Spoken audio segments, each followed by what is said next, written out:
आने वाला order ready हुआ? हाँ।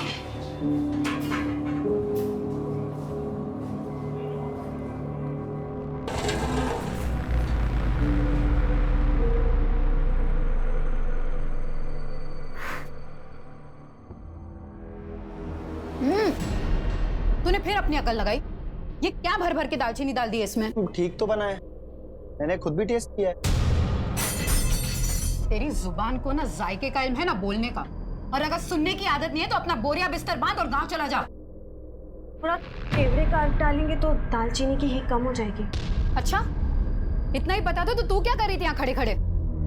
कुछ काम के नहीं हो दोनों। और ये बिरयानी भेज के मैं मेरा नाम बर्बाद नहीं करने वाली, ताकि चौराहे पे बांट दो इसको। काम करो अपना।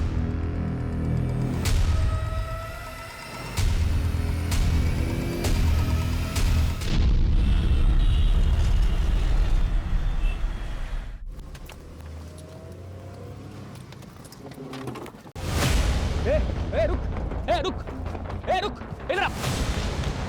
साले रुक। साले तुझे बड़ा शौक है ना लड़की बनने का, हैं? अभी तुझे तेरा बताते किसे कहते हैं। साले ओ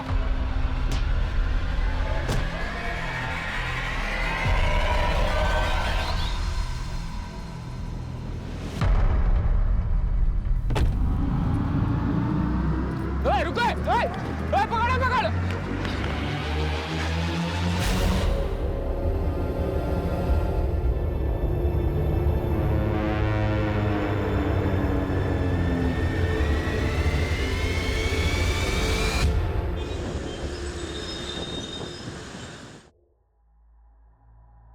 हिना जी, 5 नवंबर को हमारी कंपनी एक बड़ा इवेंट ऑर्गेनाइज करने जा रही है। 5000 लोग आपकी बिरयानी का लुत्फ उठाएंगे। इस बार कोई कसर मत छोड़ना। दिवाकर जी, इतने सालों से आपके मेहमानों को परोस रहे हैं, कभी कोई कसर छोड़ी है जो आप छोड़ेंगे? लेकिन इस बार एक खास डिमांड है। आपकी खिदमत का मार्जिन बढ़ाना है क्या? नहीं, बस खिदमत का तरीका बदलना है। इस बार परोसने वाले लड़के नहीं, लड़कियां होनी चाहिए।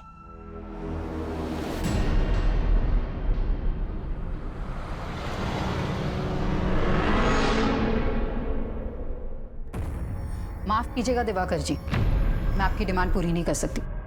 ये मेरे उसूलों के खिलाफ है। हिना जी, अपनी पुरानी सोच का नकाब उतारिए। अब इसमें कोई बुराई नहीं है। मैं बखूबी जानती हूँ आप कितने शरीफ हैं, लेकिन मुझे ये बेहूदगी पसंद नहीं। उनको कभी कुछ पसंद नहीं आता इरफान, तंग आ गई मैं उनसे। 5 नवंबर को पुणे वाले इवेंट में हिना मैडम बिरयानी सप्लाई करने वाली है ना? हाँ, तो हम क्या करें, इसमें हमारा क्या भला होने वाला है? फिलहाल तो थोड़ा प्रेशर कम हो सकता है।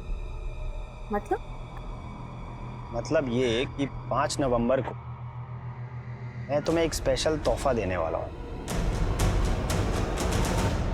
गम और खुशी भी तोहफे हैं जिंदगी के, सबको मिलते हैं।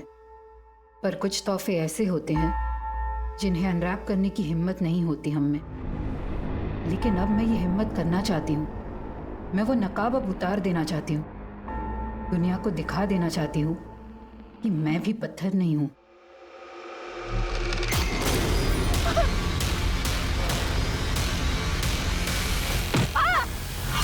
लेकिन जब भी हम जिंदगी को एक सही शुरुआत देने की सोचते हैं तो वो हर बार अपना अंजाम बदल देती है।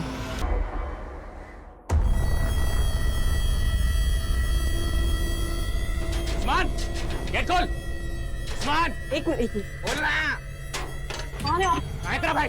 अरे उस्मान, कहाँ अंदर घुसे जा रहे हैं? अरे ए उस्मान, बाहर निकल। उस्मान नहीं है यहाँ पर। कहाँ तेरा हिजरा भाई? हैं? साला हमारी गाड़ी लेके भागा है। बोल दे लौटा दे, वरना जो उसके साथ नहीं कर पाए ना वो तेरे साथ करेंगे। आई समझ? साला हिजड़ा, चल।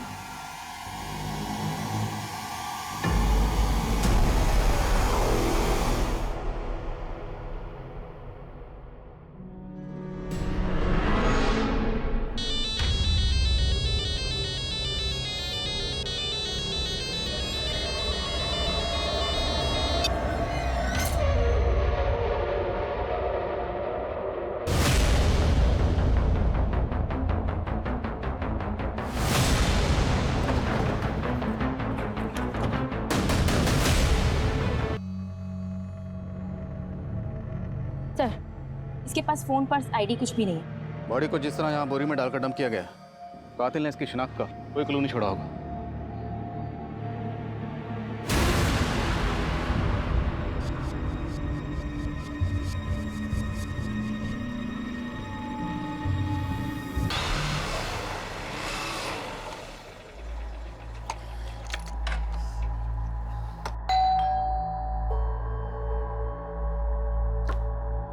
सादिक, आ गया बेटा?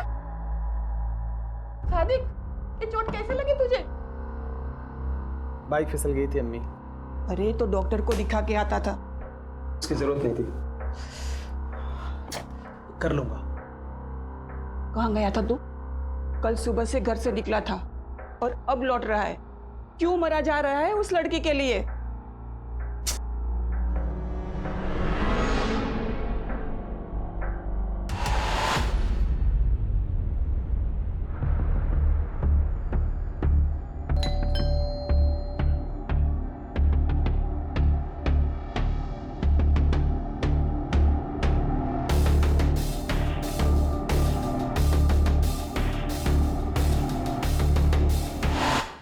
चाय लोगी या कॉफी?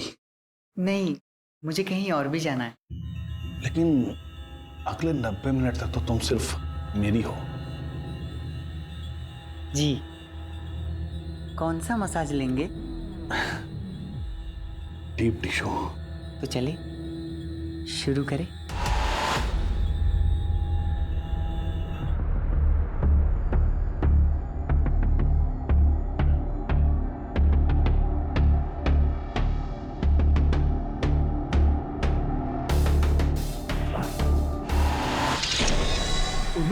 अरे ये मेरा हाथ क्यों बांध रहे?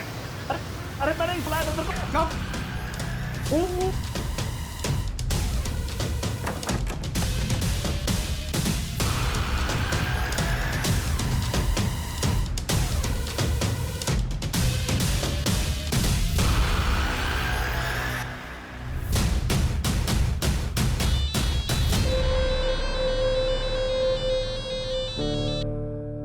हेलो, उस्मान कहाँ है तू? हाँ दीदी, मैं थोड़ा काम में फंसा हूँ, मैं आपको कॉल करूँ? देख, झूठ मत बोल। और ये गाड़ी किसकी उठाई तूने? अरे दीदी, मैं झूठ क्यों बोलूँगा आपसे? अच्छा, आप थोड़ी देर रुको ना, मैं आपको कॉल करता हूँ, ठीक है? बाय दीदी। अरे उस्मान सुन।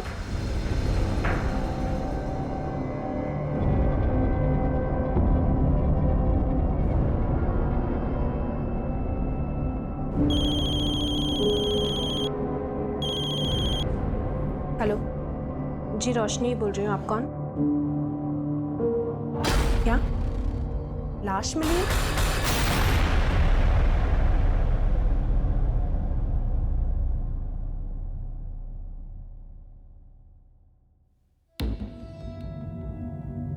सर, इस औरत के सर और माथे पे जो जख्म है उसमें स्टोन के कुछ टुकड़े मिले हैं। मतलब इस औरत के सर पर किसी भारी पत्थर से लगातार वार किया गया। लेकिन इस औरत के नेक बोन में भी फ्रैक्चर है और हत्या गला दबाकर ही, और इसकी हत्या तकरीबन 60 से 65 घंटे पहले हुई होगी। 60 से 65 मतलब 5 नवंबर को। रेप के कुछ हैं? नहीं सर, ऐसा कुछ नहीं। पर हाँ, इसके पेट में प्रेगनेंसी के मार्क्स हैं। शायद 2 या उससे ज़्यादा बार डिलीवरी हुई है। मतलब ये औरत शादीशुदा हो सकती है? जी सर। माँ, बीवी, बहन, बेटी, मैंने औरत की जिंदगी का हर रिश्ता जिया, लेकिन मेरा वजूद हमेशा प्यासा रहा, उस प्यार का जो हमेशा मुझसे छीन लिया गया। मिजाज ही बदल दिया तुमने। पकोड़े जैसी चीज को रोज नया टेस्ट दे देती हो। मेरे अब्बू का हुनर है, कभी जबान तो कभी हाथों में उतर आता है। जुबान तो मैं तुम्हारी पकड़ नहीं सकता, लेकिन इसे मरते दम तक थामे रखना चाहता हूँ।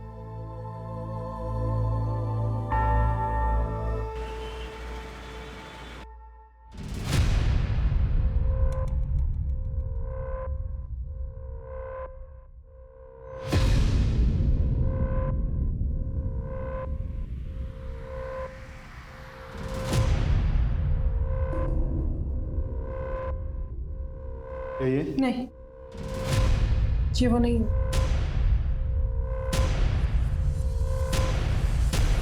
सर, क्राइम सीन के आसपास कोई भी ऐसा नहीं मिला जो इस औरत को पहचानता हो। और महाराष्ट्र की किसी भी पुलिस स्टेशन में कोई ऐसी मिसिंग कंप्लेंट भी नहीं मिली जो इस औरत के हुलिये से मैच करती हो। तो जांच का दायरा बढ़ाना पड़ेगा। आसपास के स्टेट के सभी पुलिस हेडक्वार्टर से कांटेक्ट करो और पुणे आने वाली सभी बस, ट्रेन और फ्लाइट के रिजर्वेशन भी चेक करो। और पुणे के सभी ज्वेलर से पता करो कि पायल कहाँ से खरीदी गई और किसने खरीदी। सर, हिना की पहचान पता करने का हर जरिया अपनाया जा रहा था, लेकिन फिलहाल कहीं से कोई भी लीड नहीं मिल रही थी, जो पुलिस को ये सोचने पर भी मजबूर कर रही थी कि कहीं हिना के मर्डर में उसके किसी करीबी का तो हाथ नहीं था। फटाफट करो इसको। अरे कितना वक्त लगा रहे तुम लोग, फटाफट करो। ला दिखाओ, 1 बजे तक डिलीवरी करना है माल। फटाफट काटो बेटा, जल्दी से। और सुनो, हिना नहीं है तो ये मत समझना कि छूट मिल गई है, ढिलाई नहीं होगी कोई। फटाफट काम करो और जो कुछ होगा मेरे हिसाब से होगा यहाँ पे, समझ गए ना? फटाफट करो काम। आदाब, ये क्या बदतमीजी है? आदाब, आदाब, आदाब, दरवाजा खोलो। आदाब, दरवाजा खोलो। आदाब।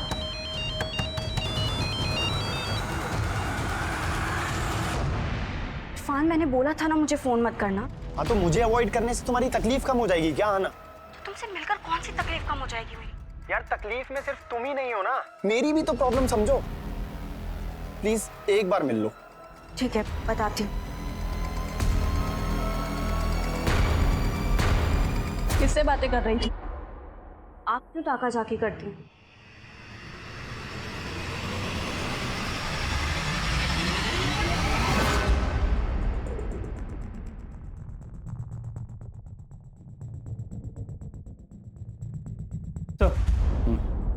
सर, कहीं से कोई लीड नहीं मिल रही है और अब शौकरा वाले भी लाश का अंतिम संस्कार करने की परमिशन मांग रहे हैं। उन्हें थोड़ा वेट करने के लिए कहो। मैंने चेक किया, इस पायल का डिजाइन है वो कर्नाटका के मैसूर की स्पेशलिटी है। मतलब चांसेस है कि ये औरत मैसूर की हो सकती है? पॉसिबल है, लेकिन मर्डर हुआ पुणे में। एक काम करो, जिस एरिया में हमें लाश मिली उस एरिया का डंप डाटा स्टडी करो। हो सकता है मर्डर के वक्त इस औरत का फोन एक्टिव रहा हो। और मैसूर में ये पता करने की कोशिश करो कि पायल कहां से खरीदी हो सकती है। जी सर। जब किसी परिवार का कोई सदस्य लापता हो जाता है तो पूरा परिवार उसकी खोज में जुट जाता है, लेकिन क्या हिना के परिवार वाले भी उसकी तलाश कर रहे थे? 1 महीने से ज्यादा का वक्त गुजर चुका था और हिना के शव को अंतिम विदाई देने वाला कोई सामने नहीं आया था। वहीं पुणे से लगभग 2000 किलोमीटर दूर कोलकाता में रोशनी नाम की एक औरत ने अपने पति की गुमशुदगी की रिपोर्ट लिखवाई थी और उसे लगातार कई लाशों की शिनाख्त के लिए बुलाया जा रहा था। 4 राज्यों तक फैले इस केस में ऐसे कई चेहरे थे जो इस केस को और भी रहस्यमयी बनाने वाले थे, लेकिन फिलहाल पुणे पुलिस कर्नाटका के मैसूर शहर में इस केस की कड़ियां ढूंढ रही थी। लेकिन किसी भी सुनार से यह पता नहीं चल पा रहा था कि वो पायल कहां से बेची गई होगी। वहीं पुणे में क्राइम सीन के एरिया का डंप डेटा भी निकाला जा रहा था। वहीं पुणे से लेकर मैसूर तक के लोकल अखबारों में हिना की तस्वीरें छपवाई गईं और जगह जगह उसके पोस्टर चिपका दिए गए थे और जल्द ही एक ऐसा आदमी सामने आया जो हिना को जानता था।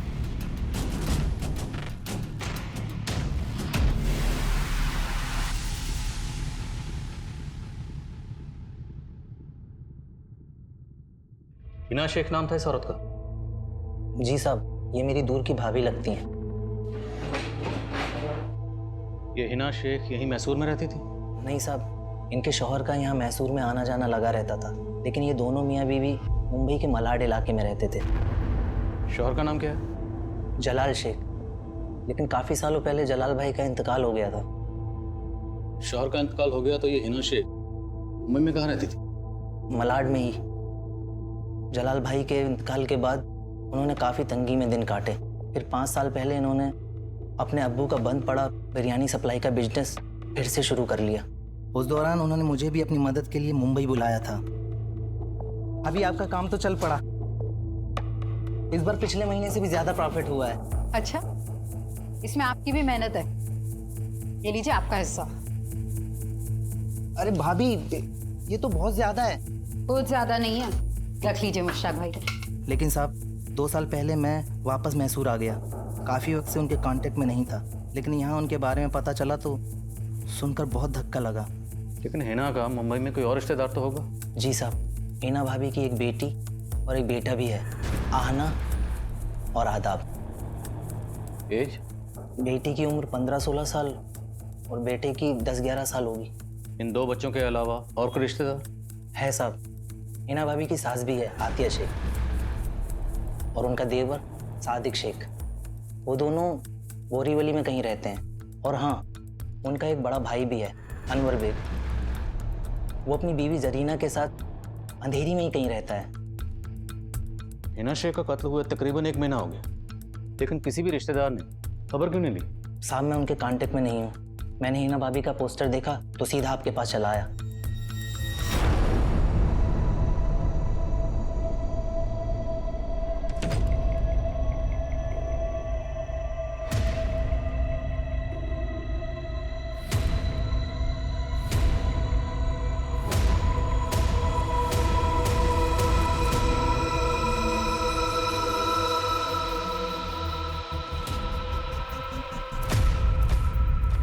आपको गलतफहमी हो रही है सर। हमने तो हिना की गुमशुदगी की रिपोर्ट भी लिखवाई थी। कौन से पुलिस स्टेशन में? जी, मलाड पुलिस स्टेशन में। FIR भी लिखवाई है सर, ये देखिए। आपने FIR में लिखवाया कि हिना 5 नवंबर की सुबह नासिक गई थी। हाँ, वो आना से नासिक के बारे में ही बोल के निकली थी। लेकिन हमें हिना की लाश यहाँ 6 नवंबर को पुणे क्यों आई होगी? यहाँ कोई है जिससे मिलने आई होगी? सर, पुणे में LNC नाम की एक इवेंट कंपनी है। अम्मी इनके इवेंट्स में बिरयानी सप्लाई करती थी। 5 नवंबर का भी ऑर्डर था, पर घर से निकलते वक्त अम्मी बोली कि वो नासिक जा रही है। आदा, बेटा मुझे काम से नासिक जाना, आने में देर हो जाएगी। दोनों भाई बहन लड़ना मत। पर अम्मी आज तो 5 नवंबर है ना। पूना के इवेंट में बिरयानी का ऑर्डर था और अब नासिक जा रहे हो। तो मेरी काम की बातों पर गौर करना बंद कर दे और अपनी पढ़ाई पे ध्यान दे। शरारत नहीं।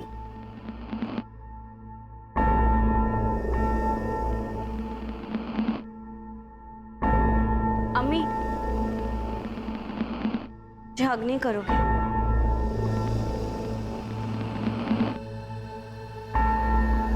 चलती हूँ, दोनों लड़ाई मत करना।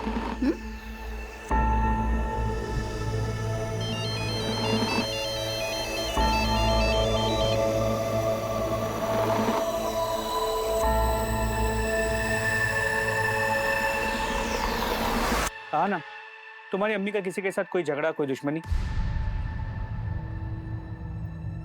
हमें तुम्हारी अम्मी के बॉडी के पास से ये पायल मिली। हाँ सर, ये पायल अम्मी की है। वो हमेशा इसे पहने रहती थी। उन्हें गिफ्ट किया था उन्हें।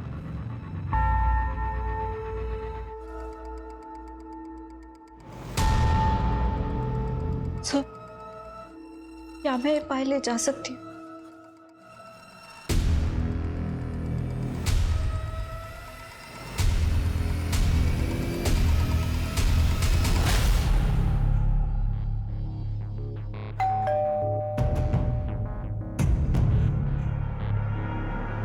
अब क्यों आया? जा, मुझे बहुत काम है ना, बहुत काम मिल गया। जा काम कर। अरे दीदी, नाराज क्यों होते हो? आपके सिवाय कोई है क्या मेरा? अच्छा चल, मक्खन मत लगा, आजा अंदर। अच्छा दीदी, रफीक भाई कहाँ है? क्या हुआ दीदी, सब ठीक तो है ना? अब तू ये सब छोड़ना, कल तू बैठ, मैं तेरे लिए भी चाय पानी लेकर आती हूँ, ठीक है?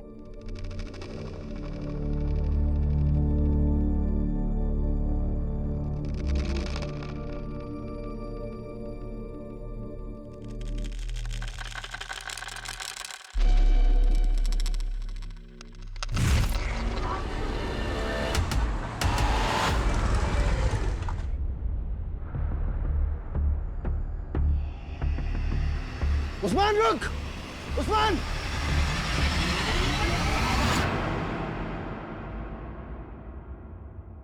चल, चाय पी।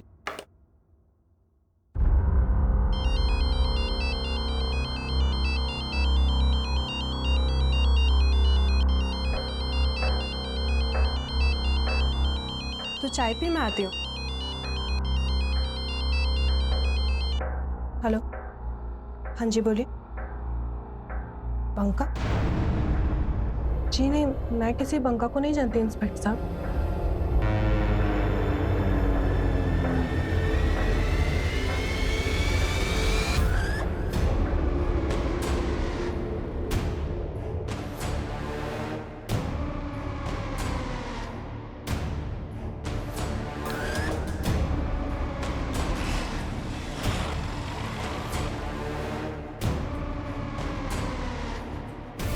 हिना के रिश्तेदारों ने उसकी मिसिंग कंप्लेंट फाइल की थी। हमें इस बारे में क्यों नहीं पता चला? तो चूक लोकल पुलिस की, शायद उन्होंने ध्यान नहीं दिया। हमने हिना की फोटो को सर्कुलेट कर रखा है, तो उनसे बात करके ऐसा लगा कि शायद उन्होंने हिना को ठीक से ढूंढने की कोशिश भी नहीं की है। पर अब हमें कोई चूक नहीं करनी, हमें किसी भी कीमत पर हिना के कातिल को ढूंढना है। हिना 5 नवंबर को अपने घर से बेटी को ये कह के निकली कि वो नासिक जा रही, जबकि हमें हिना की लाश 6 नवंबर को पुणे में मिली। मामला कुछ समझ में नहीं आ रहा।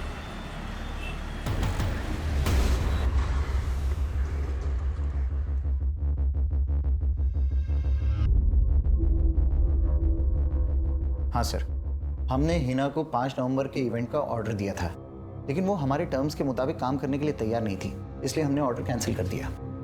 लेकिन ऐसी क्या टर्म्स थी आपकी जो आपने इतने पुराने वेंडर का ऑर्डर कैंसिल कर दिया? सर दरअसल हिना अचानक से अपना प्राइस बढ़ाने लग गई, इसलिए हमने उसका ऑर्डर कैंसिल किया और दूसरे को ऑर्डर दे दिया। आपने ऑर्डर कैंसिल कर दिया था तो हिना पुणे क्यों आई थी? सर वो मैं कैसे बता सकता हूँ? गिनवा के रखो उसको पूरा और भर के रखना इसको ना, संभाल के, ठीक है? खाना बेटा, मैंने बोला था ना सब संभाल लूंगा मैं। अब तुम घर जाओ, बिल्कुल फिक्र मत करो, अपना और आदाब का ख्याल रखना। अच्छा, एक और जरूरी बात थी, ये कंपनी का जो अकाउंट है उसका नेट बैंकिंग का पासवर्ड क्या है? तो वेंडर लोग के फोन आ रहे हैं बार बार पेमेंट के लिए। सर हिना के कॉल रिकॉर्ड चेक किए।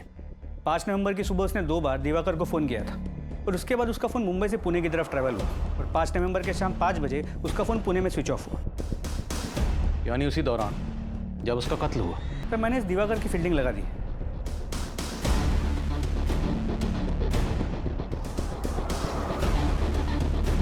और सर इस दिवाकर के बारे में कुछ पता भी चला है। करीब 1 साल पहले इसने हैदराबाद में एक इवेंट किया था जहाँ पर रेड पड़ी थी। वहाँ पर अश्लील डांस हो रहा था। इस दिवाकर पर गर्ल्स ट्रैफिकिंग का आरोप भी लगा था, लेकिन बाद में उसे उस केस में क्लीन चिट मिल गई थी। पर हम इस दिवाकर को क्लीन चिट नहीं दे रहे।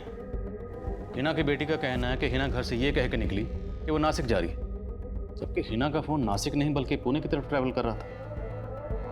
मामला क्या है? एक लड़का है इरफान,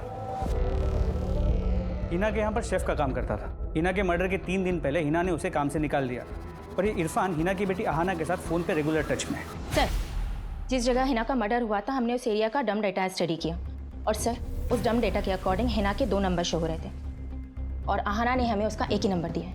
2 नंबर? सर हमने इस नंबर के कॉल रिकॉर्ड्स निकाले हैं। हिना के इस दूसरे नंबर के कॉल रिकॉर्ड्स लिख लो। और वो शेफ क्या नाम बताया? इरफान। बुलाओ उसे। सर मानता हूँ कि हिना मैडम ने मुझे जॉब से निकाल दिया था, लेकिन मैंने कुछ नहीं किया है। जॉब से क्यों निकाल? ये नहीं बताएगा?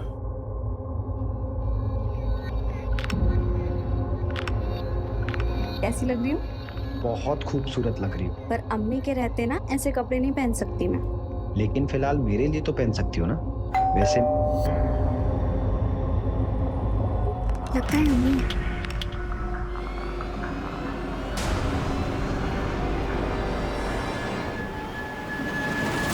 इतनी क्यों देर कर दी तुमने? अम्मी वो मैं वॉशरूम में थी। अच्छा,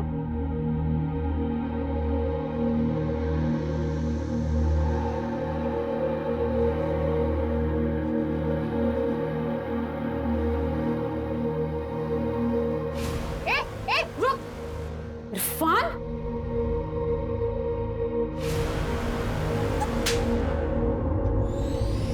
सर दरअसल हिना मैडम को मेरा और अहाना का मिलना पसंद नहीं था, बस इसीलिए उन्होंने मुझे जॉब से निकाला था। फिर तूने क्या किया?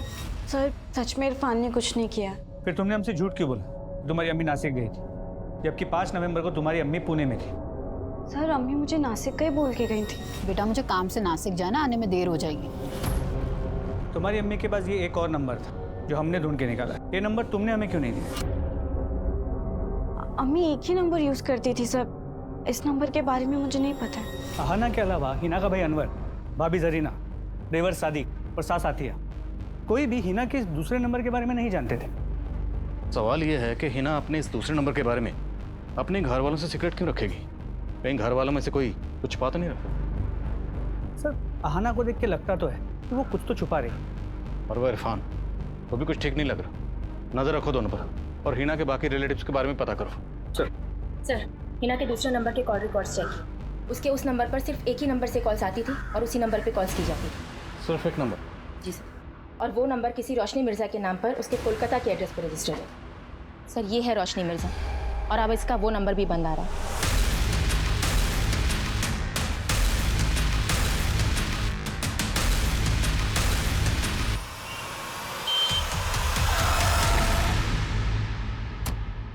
सर आप जिस रोशनी मिर्जा से मिलने आए हैं उसने करीब 1 महीना पहले 3 नवंबर को अपने पति रफीक मिर्जा की मिसिंग रिपोर्ट फाइल की थी।